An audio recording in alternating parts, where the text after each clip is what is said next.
तुम इन किस्म की घटिया टीम देखनी है ना, तो पाकिस्तान को देख लो, ये घटिया तरीन टीम है भाई, पकड़ के इन घंटों को बजा दिया है। ये घर में चैंपियन ट्रॉफी कराने वाले स्टेडियम बना दिए हैं, इंडिया को जला दिया है। अरे कसम, इनकी हार से डर लगता है कि हम अपना हाल क्या करेंगे। कहां से नोचे, अब तो जगह खत्म हो गई है, कहां से फाड़े अपने आप को, जगह खत्म हो गई। अबे यार फटी हुई पजामे साले ये कभी भी पाकिस्तान को ऊपर लेके नहीं जाएंगे। शर्म आ रही है अभी भी शर्म नहीं आ रही। ये अभी थोड़ी सी शर्म दिलाऊं मैं सबों को। बहुत ही कोई फजूल किस्म की जो है ना बैटिंग की आज। फिर अगर बैटिंग नहीं कर सकते हैं तो बैटिंग क्यों करते हैं, क्यों ये मौजूद छेड़ते हैं भाई, क्यों, आपको क्या जरूरत थी, किसने आपको कहा था कि आप टॉस जीत के बैटिंग करने चले जाए। स्टेडियम तो नया था मगर परफॉर्मेंस वही पुरानी। पाकिस्तान मैच हार गया और ऐसा लगा जैसे कि न्यूजीलैंड होम टीम थी। प्लेयर्स ज्यादा फिटर दिखे, एडजस्ट बड़ा अच्छा किया उन्होंने कंडीशंस को सामने रखते हुए। कोई इज्जत नहीं रही पाकिस्तान की, वो जो हिस्ट्री है फास्ट बॉलर्स की, खत्म हो गई है हमारी इज्जत। मैं कहता हूं पीसीबी को कि भाई ये पाकिस्तान को चैंपियंस ट्रॉफी ना खिलाओ।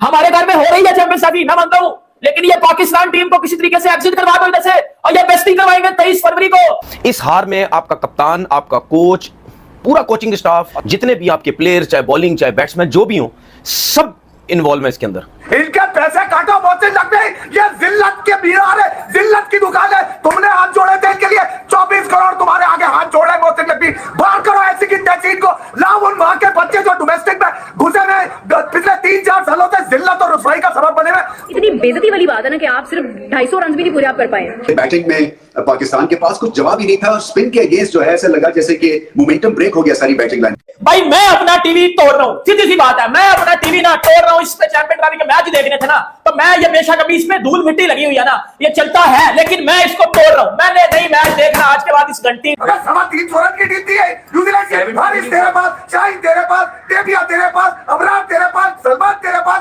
खुशदिल एक पकड़ के लेकर आए जो घर में सो रहा था, वो तेरे पास। और क्या चाहिए? आज खुशदिल का बॉल किस कदर अच्छा जा रहा था, तूने बिठा दिया उसको साइड में। 7 ओवर में 40 रन देने वाला बॉलर आपने 10 ओवर पूरे नहीं करवाए। Agha did well also, 3 over 15 run.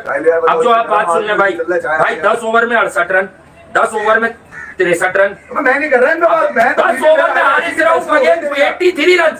मैंने कहा है ना कि ये सब 6 एंड ओवर से ऊपर जाएंगे एशिया में, आप नहीं बचा सकते इन्हें आखिर में। अबे कुत्ते की तरह मारा उससे पकड़ के आखिर में 6 ओवर के बाद।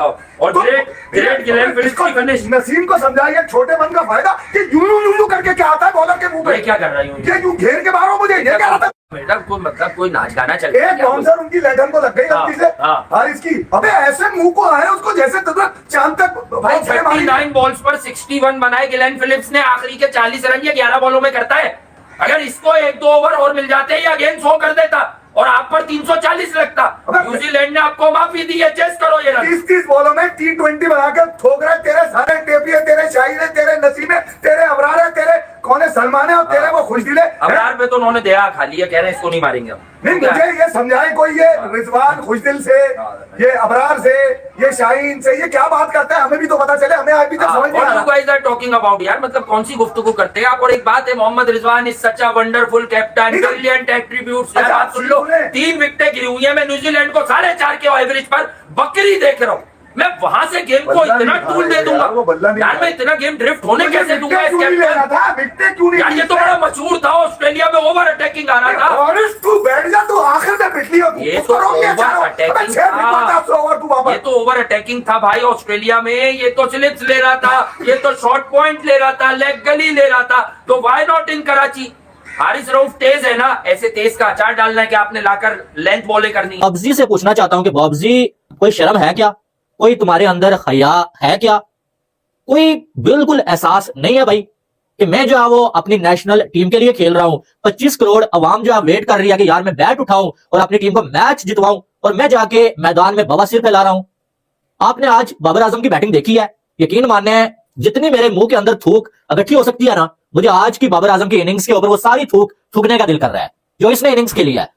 क्या मैं इसके रन्स के बारे में बात करना मुनासिब समझता ही नहीं? इसने कितनी बॉलें खेली, कितने रन्स बनाए, थू है यार ऐसी इनिंग्स के ऊपर कि तुम जो आप अपनी नेशनल टीम के लिए खेल रहे हो, चैंपियंस ट्रॉफी जैसा इवेंट खेल रहे हो, पहला मैच है, और तुम जो है वो बाकी सबके आउट होने का वेट कर रहे हो, सबको आउट करवा रहे हो, लेकिन अपना बैट नहीं उठा रहे हो कि यार कहीं मैं आउट ना हो जाऊं, मैं अपनी नंबर 1 पोजीशन बचा लूं।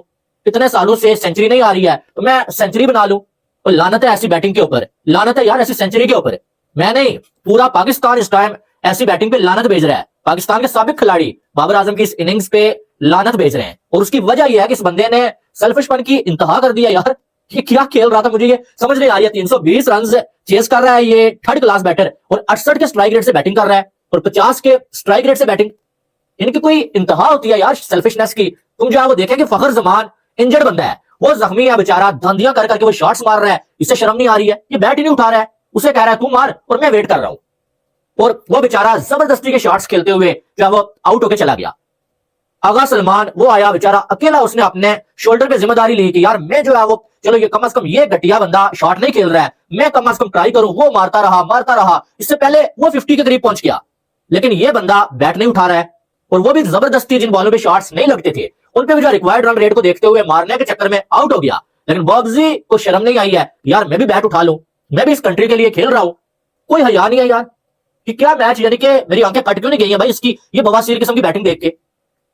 किसी आप पूरा कंपोजर देखें, एकदम से ऐसी जान निकली है कि जैसे पता नहीं वो 450-500 रन लगा दिया, हालांकि 40 ओवर तक डिसेंट बॉलिंग की है, लेकिन वो हम समझ रहे हैं कि डिसेंट बॉलिंग है क्योंकि अगर आप यूटिलाइजेशन ऑफ द रिसोर्सेज देखें कि लास्ट 40 ओवर में भी अगर पाकिस्तान के बॉलिंग नंबर ऑफ ओवर्स की तरफ चले जाएं कि स्ट्रैटेजी क्या थी कप्तान की स्ट्रैटेजी थी कि 40 ओवर से लेकर 50 ओवर का जो फेज है वो मैं कराऊंगा 4 ओवर स्पिनर से, 6 ओवर पेसर से। और सोने पे सुहागा न्यूजीलैंड की अप्रोच देखेंगे, वो 207 रन पे थे 40 ओवर के ऊपर, उनको 4 ओवर स्पिन के मिले, पहला ओवर में खुशदिल के 5 रन बनाए, दूसरे में 13 रन बनाए।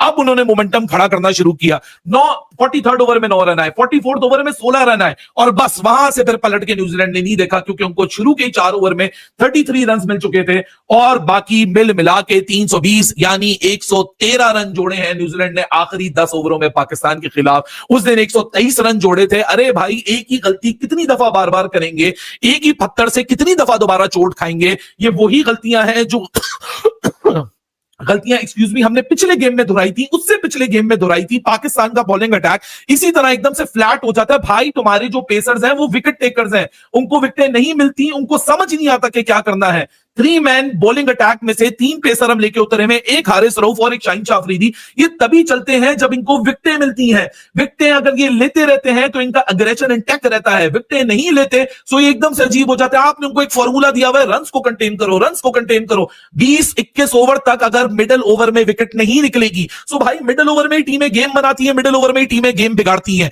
न्यूजीलैंड की अगर आप अप्रोच देखेंगे वो 20 ओवर में 95 रन पे पहुंचे और 40वें ओवर में वो 207 रन पे पहुंचे। 120 बॉलों में बगैर कोई नुकसान पहुंचाए, बगैर कोई हड़ाहुड़ी करे 112 रन वो जोड़ गए 120 बॉलों में और सिर्फ एक विकेट देके गए, वो भी 38 ओवर में वो विकेट गिरी है और 21 ओवरों के अंदर उन्होंने फूंक निकाल दी हमारे बॉलर्स की। हमारी कप्तान की सोच उसने बंद कर दी कि किसी को कुछ समझ नहीं आ रहा कि क्या हो रहा है। यहां छक्के चौके पड़ते हैं। मॉडर्न डे क्रिकेट के अंदर 300 बॉलों में 300 रन होना कोई मुश्किल बात नहीं होती है, आप अपने आप को बैक करो। लेकिन नहीं भाई साहब, पैनिक और फ्रस्ट्रेशन इस तरीके से है कि जैसे पता नहीं क्या हो गया। और सोने पे सुहागा, जब आपकी किस्मत बुरी होती है तो ऊंट पे बैठे हुए बंदे को भी कुत्ता काट के चला जाता है और वही वाली कहानी पाकिस्तान के साथ आज होती हुई नजर आएगी।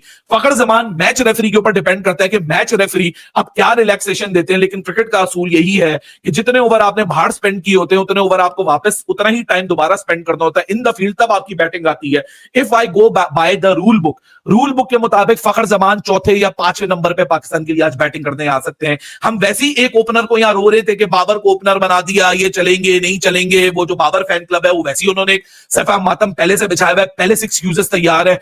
लेकिन दूसरी तरफ अब सामने से एक और ओपनर आएगा जो कि पता नहीं अब कौन होगा। अब ये मोहम्मद रिजवान ओपनर हो सकते हैं, सऊद शकील ओपनर हो सकते हैं, या मैच रेफरी कोई रिलैक्सेशन दे दे out of the rule book. लेकिन going by the rule book जितना टाइम आपने बाहर स्पेंड किया होता है उतना ही टाइम आपको दोबारा स्पेंड करना पड़ता है फील्ड के अंदर, तभी आप अलाउ होते हैं बैटिंग के लिए, बॉलिंग के लिए। अब इस सिनेरियो में फखर जमान की बैटिंग और फखर जमान अगर पाकिस्तान को ऊपर से नहीं मिलते तो रिजवान ने जो बेसिकली बैटिंग का फैसला किया, मुझे तो सबसे पहले यह समझ नहीं आया कि कल रात को अगर आप प्रैक्टिस कर रहे थे और कल रात को अगर ड्यू थी तो आपको कैसे पता कि आज दोबारा ड्यू गिरेगी। अल्लाह करे ये ड्यू गिरे, क्योंकि होम टीम है भाई, ये मैच जीतना बहुत जरूरी है, वरना ये पूरे चैंपियंस ट्रॉफी इन पाकिस्तान का तंबू जो आज के मैच के बंबू पे खड़ा हुआ है भाई, ये मैच आप हार गए तो सारी आधी से ज्यादा कैंपेन तो आपकी वैसी फ्लैटन आउट हो जाएगी और 23rd पे मुकाबला होगा कि उसके बाद आपका टूर्नामेंट आगे बढ़ता भी है नहीं बढ़ता। तो भाई इतना हार्ड ब्रेक ना ब्रॉडकास्टर को चाहिए, ना पाकिस्तान क्रिकेट बोर्ड को चाहिए, ना हमको चाहिए। We want Pakistan to chase it down, but how?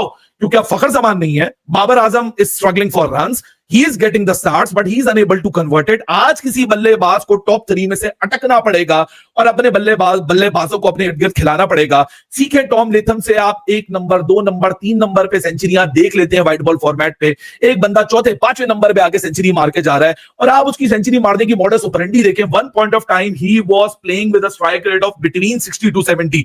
इतना मारा है शहीन शाह अफरीदी को, हारिस रऊफ को, नसीम शाह को। यार 320 रन, ये न्यूजीलैंड की टीम यहां तक नहीं आ सकती थी। हम शायद बुढ़े हो जाएंगे ये कहते हुए कि शहीन शाह अफरीदी सीख ले डेथ ओवर्स में बॉल करना। वो हारिस रऊफ के बारे में कहा जाता है कि ये टेपिया है। हारिस रऊफ कभी अच्छा बॉल करेगा, कभी इतना गंदा बॉल करेगा कि आप अपना सर पकड़ के बैठ जाएंगे। ये कहां की क्रिकेट है पाकिस्तान? आपने कसम खाई हुई है कि आखिरी 10 ओवर में आओ और हमें जितना मर्जी मारो। न्यूजीलैंड को तो ऑब्वियसली क्रेडिट देना पड़ेगा। और बड़े लोग मैं देख रहा हूं अभी सोशल मीडिया पे रिजवान के पीछे पड़ गए हैं। यार रिजवान ने शहीन शाह अफरीदी को कहा है कि तू हर डेथ ओवर में मार खा। रिजवान ने हारिस रऊफ को कहा है कि भाई तू सारी जिंदगी टेपिया ही बन के रह। रिजवान ने नसीम शाह को कहा है कि यार आओ 320 खा लो सारे इकट्ठे होके। रिजवान ने तो अपने ही सोर्सेज इस्तेमाल करने हैं ना। रिजवान ने तो शहीन को ही देना है कि ये ले शहीन बॉल डाल ले। शहीन शाह अफरीदी ने कसम खाई हुई है 68 रन शहीन को पड़े हैं, नसीम को 63, हारिस रऊफ को 83 रन पड़े हैं, 83 रन। और एक आपको बात बताने लगा हूं, आपका दिमाग हिल जाएगा क्योंकि मुझे यह बात समझ नहीं आ रही। मुझे कोई एक बैटर बताओ जो अपना इंपॉर्टेंट रोल अदा कर सकता है 320 चेज करने में। हम सब के दिमाग में एक ही नाम आएगा कि यार फखर जमान को एज एन ओपनर आज बड़ा अच्छा खेलना पड़ेगा। भाई अभी सुनने में आया कि फखर जमान शायद ओपन ना कर पाए, शायद फखर जमान ओपन ना कर पाए। पता है क्यों? कोई अजीब सा रूल है आईसीसी का कि आप